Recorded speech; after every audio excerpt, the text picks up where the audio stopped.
Salam sahabat kerja hati, senang sekali ada yang bertanya tentang buku The Power of Habit oleh Charles Duhigg. Menurut saya seperti apa? Jadi yang saya baca dari The Power of Habit bisa saya simpulkan singkat saja. Tentu saja nanti silakan baca sendiri lengkapnya. Jadi kebiasaan adalah sesuatu yang menjadi otomatis. Dan luar biasanya Tuhan menciptakan kita dengan kemampuan otak yang bekerja untuk menjadikan sesuatu lebih efektif. Jadinya otomatis. Bayangkan kalau setiap hari kita harus memikirkan keputusan-keputusan apa yang kita ambil, bahkan keputusan-keputusan yang kecil. Seperti kalau pakai baju, yang dimasukkan tangan kanan dulu atau tangan kiri dulu. Kalau mau gosok gigi, pasta giginya dipencetnya dari atas atau dari bawah. Jadi ada banyak sekali yang menjadi otomatis di dalam hidup kita, karena Tuhan berikan kita otak yang mampu menjadikan sesuatu menjadi lebih efektif. Jadi kebiasaan. Nah, juga bahwa kebiasaan itu ada namanya lingkaran kebiasaan. Jadi the power of habit loop namanya. Bahwa ketika sesuatu menjadi kebiasaan itu biasanya dimulai dari pemicu. Pemicu atau trigger bahasa Inggrisnya atau cue. Bahwa cue ini bisa tempat, jam, situasi, orang, atau perasaan tertentu.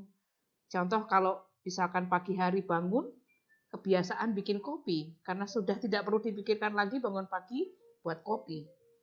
Lalu menjadi rutin kita membuat kopi.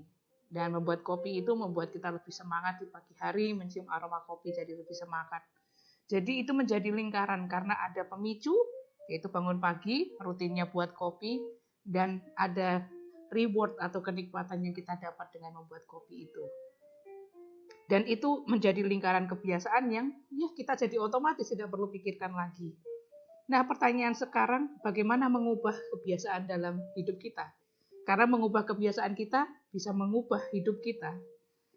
Yang berikutnya adalah mengubah kebiasaan yang buruk itu akan sulit sekali. Jadi dari buku ini saya sadar bahwa lebih baik kita membuat kebiasaan yang baru, yaitu kebiasaan yang lebih positif. Seperti kebiasaan membaca, kebiasaan berdoa, kebiasaan makan lebih sehat, dan kebiasaan olahraga saat ini penting sekali. Juga bagaimana kita bisa kebiasaan bergaul dengan orang yang lebih baik dan lebih positif, karena pergaulan yang baik akan mengubah kebiasaan yang buruk. Nah, saat ini rekan kerja hati, kebiasaan positif apa atau kebiasaan baru apa yang ingin kita bangun saat ini?